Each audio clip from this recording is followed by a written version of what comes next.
नमस्कार, दैनिक जागरण की इस चुनावी चर्चा में आप सभी का स्वागत है। मैं अश्विनी और मेरे साथ हमारे वरिष्ठ सहयोगी सुनील राज हैं। आज एनडीए ने भी बिहार विधानसभा चुनाव के लिए अपना घोषणा पत्र जारी कर दिया है। महागठबंधन की ओर से उनका घोषणा पत्र पहले ही जारी हो चुका है, जिसे तेजस्वी प्रण नाम दिया गया था। अच्छी बात यह है कि रोजगार, नौकरी, ये जो मुद्दे हैं वो महागठबंधन के घोषणा पत्र में भी है। एनडीए ने भी उस पर जोर दिया है। तो बिहार के लिए अच्छी बात है कि कम से कम अब मुद्दों की बात हो रही है जी। तो हम इस चर्चा को आगे बढ़ाते हैं और समझना चाहते हैं।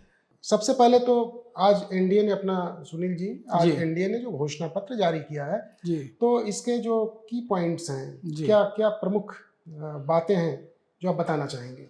देखिए, इन्होंने जो अपना घोषणा पत्र जारी किया, एनडीए ने कोशिश की है कि कोई भी तबका ऐसा ना बच जाए जिसको उसका लाभ ना मिले, जो छूट जाए।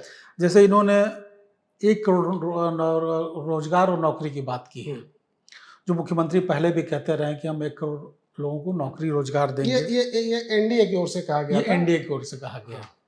इसके अलावा एनडीए ने अपनी जो घोषणा पत्र में जो प्रमुख बातें रखी हैं, हम आपको बता दें। जैसे हर जिले में मेगा स्किल सेंटर की बात इन्होंने की है, और ये कहते हैं कि जो हम रोजगार के लिए लोगों का चयन करेंगे उसके पहले हर जिले में एक हम जनगणना करा लेंगे, कितने हमारे पास बेरोजगारों की संख्या, उसके आधार पर उनका कौशल विकास हम करेंगे, उसके आधार पर उनका चयन हम करेंगे। फिर हर जिले में वो सेंटर ऑफ एक्सेलेंस स्थापित करने की बात कर रहे हैं। हर जिले में फैक्ट्री और नए उद्योग लगाने की बात हो रही है।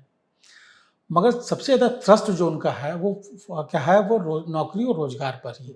मुख्यमंत्री लगातार पिछले, हमको लगता है, साल भर से कहते रहे हैं, चूँकि ये मुद्दा बड़ा होने वाला था, सबको अंदाज था कि चुनाव में रोजगार और नौकरी बड़ा मुद्दा बनेगा। तो लिहाजा मुख्यमंत्री ने पहले ही अपने तुरुप का इक्का, जिसको कहते हैं हम लोग, चला उन्होंने, और कहा कि हम 1 करोड़ लोगों को रोजगार और नौकरी ये बात उन्होंने पहले भी कही। जी, पहले भी कही नीतीश कुमार ने, और इसको उन्होंने घोषणा पत्र में भी शामिल किया।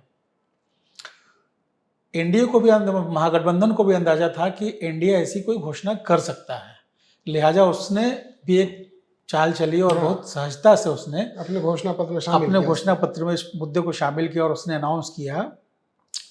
जो उनका घोषणा पत्र, पहले तो उनका नाम दिया उन्होंने तेजस्वी प्रण, और उसी के हवाले उन्होंने ये बात कही कि हम बिहार के हर परिवार से 1 लोगों को सरकारी नौकरी देंगे।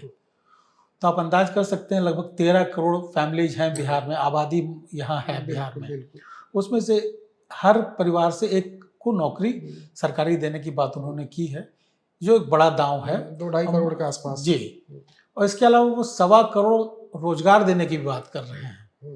मगर मुख्यमंत्री ने जितना कहा है, या एनडीए की जो घोषणा पत्र, उससे लगभग दुगने की बात ये कह रहे हैं।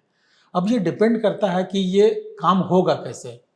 हालांकि महागठबंधन ने अपने घोषणा पत्र में स्पष्ट किया है कि सरकार बनती है तो 20 दिन के अंदर हम अधिनियम ला करके इस पूरे काम को कैसे करना है उसके लिए एक अधिनियम लेकर के आएंगे, और 20 महीने के अंदर हम उसका रोड मैप बना करके, उसका ब्लूप्रिंट बना करके नौकरी देने का काम शुरू करेंगे, रोजगार देने का काम शुरू करेंगे।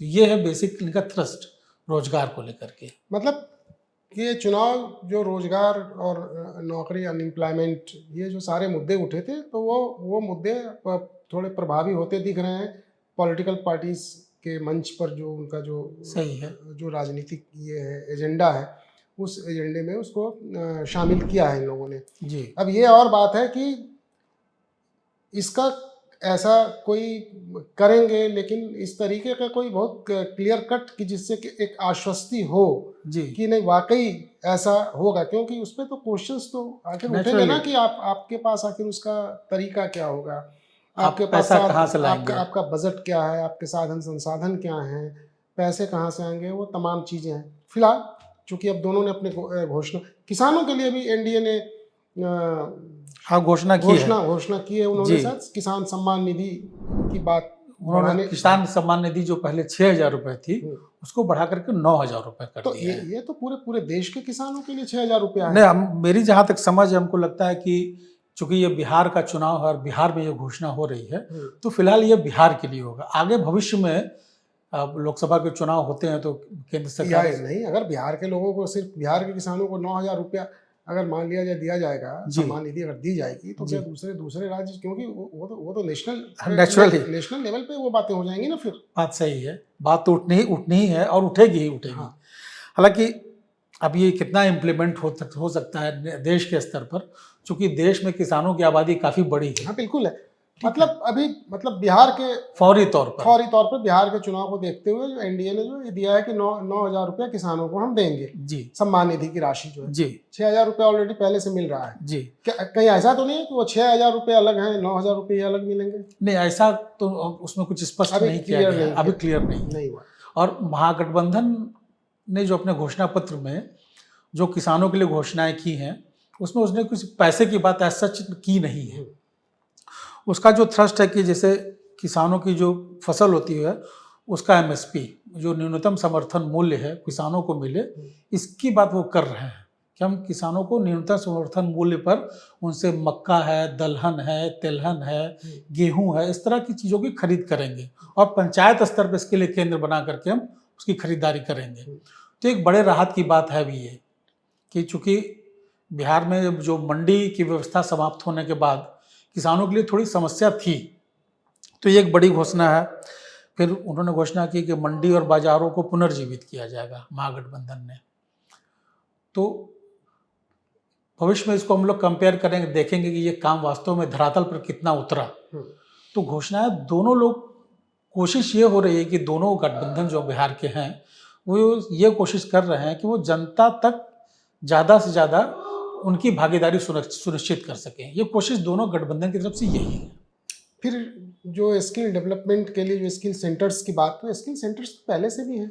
देखिए, मुख्यमंत्री नीतीश कुमार जी का शुरू से जोर रहा है कि राज्य में जो युवा आबादी है उसको उसका हक मिले, और चूंकि यहाँ पढ़ाई की व्यवस्था शुरू से थोड़ी कमजोर रही है, ये सब कोई मानता है कि थोड़ी सी शिक्षा व्यवस्था में यहाँ पे दिक्कतें रही हैं लोगों की, जो भी परेशानियां रही हों, तो उसमें कैसे सुधार हो, इसके लिए मुख्यमंत्री लगातार काम करते रहे हैं।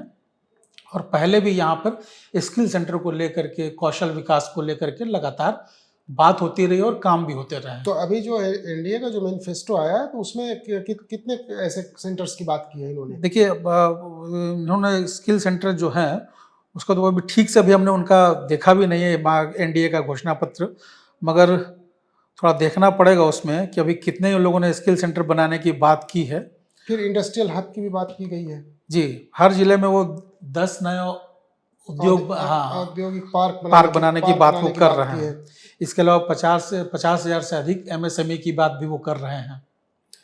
मतलब एनडीए का जो घोषणा पत्र है, उस घोषणा पत्र में सेंट्रल गवर्नमेंट की भी छाप जो है वह स्पष्ट दिखाई देती है, क्योंकि जितने मुद्दे हैं और जो मैनिफेस्टो में जो इन्होंने जो पॉइंट्स जो है, जो इनके की फीचर्स हैं, तो हमें नहीं लगता है कि वो without support of central government संभव नहीं है, ये संभव हो पाएगा।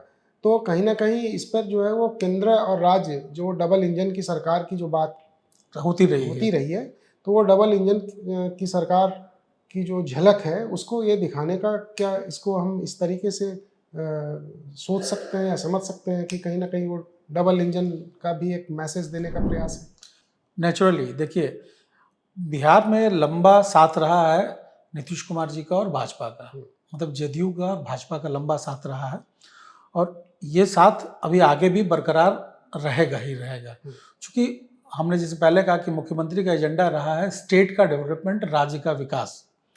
हालांकि अब इसको लेकर काफ़ी बातें भी होती हैं कि डबल इंजन की सरकार कितना काम कर रही है, कितना नहीं काम कर रही है, पब्लिक प्लेटफॉर्म पर आकर लोग इस पर डिबेट में जाते हैं। मगर हकीकत ये है कि नीतीश कुमार और भाजपा ने मिलकर के बिहार के विकास के लिए काफ़ी काम किया है।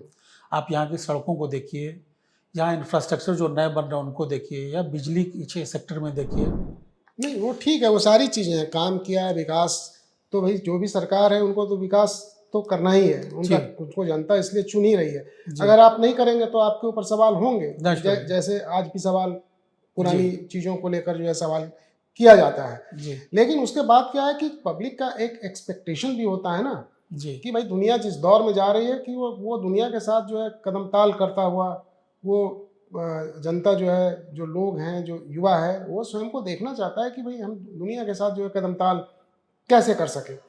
तो सड़कें, बिजली, वो सारी चीज़ें, इंफ्रास्ट्रक्चर, और ये अब तो उससे आगे की बात हो रही है ना। जी, अब उससे आगे की बात हो रही है और इसीलिए इस चुनाव में एक बार फिर महिलाओं की बात बहुत तेजी से सामने आई है। हाँ, चूंकि महिला एक बड़ा मुद्दा है, महिला बड़ा वोट मुद्दा बैंक है, बड़ा वोट बैंक है। और कहा भी जाता है कि बिहार का जो महिला वोट बैंक है वो तय करता है चुनाव चुनाव को बिल्कुल। और आम धारणा ये है कि वो वोट बैंक जो है वो नीतीश कुमार के हाँ, एक पक्ष में परसेप्शन है, फेवर में काम करता है। तो लेकिन हम इसको पूरी तरीके से नहीं मान सकते नहीं हैं, मान कैसे सकते हम लोग, क्योंकि जो धारणाएं हैं वो टूटती भी हैं नेचुरली समय के साथ। सही बात है। इसीलिए देखिए इस बार महिलाओं को फोकस करके दोनों दलों ने एक लंबी चौड़ी घोषणाएं की हैं।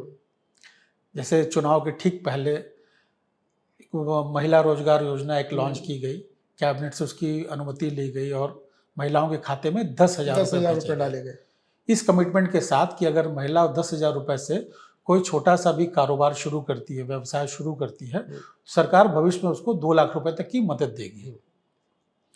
महागठबंधन ने भी घोषणा की कि हर बिहार की जो पात्र महिलाएं हैं, जो गरीब तबके से जिनका संबंध है, जो आर्थिक रूप से कमजोर हो, वैसी महिलाओं को हर महीने 25,000 रुपये देंगे, 2,500 रुपये देंगे। माई बहन योजना, माई बहन मान योजना जो उन्होंने लाई, वो 2,500 रुपये देने की बात कह रहे हैं। तो ये महिला बड़ा मुद्दा है और उसको साधने के लिए दोनों महागठबंधन अपना पूरी ताकत लगा रहे, पूरा जोर लगा रहे हैं कि किसी भी तरह से इनको हम साधने में सफल हो सके। अब चुनाव चूंकि अब बहुत दूर दिन नहीं रह गए हैं, तो चुनाव है, बस है। अब हम लोग कह सकते हैं कि काउंटडाउन शुरू है, ठीक है। अब मतलब जो दोनों ने अपने मैनिफेस्टो, जी, दोनों ओर से, सत्ता पक्ष और विपक्ष दोनों की ओर से जो मैनिफेस्टो जारी कर दिया गया है, हालांकि कह सकते हैं इसमें थोड़ा विलम्ब हुआ है जी, थोड़ा विलम्ब हुआ है, पहले होना चाहिए। अब इनके सामने ये बड़ा चैलेंज है कि जो मैनिफेस्टो की जो बातें हैं उसको वो कितनी तेजी से और ग्रास रूट लेवल तक कैसे कन्वे कर सकते हैं। सही है। जो इसमें जितना सफल होगा वो उसका उतना ज़्यादा बेनिफिट उठा पाएगा। ये बड़ा चैलेंज है कि उसको आप कन्वे कैसे कर सकते हैं।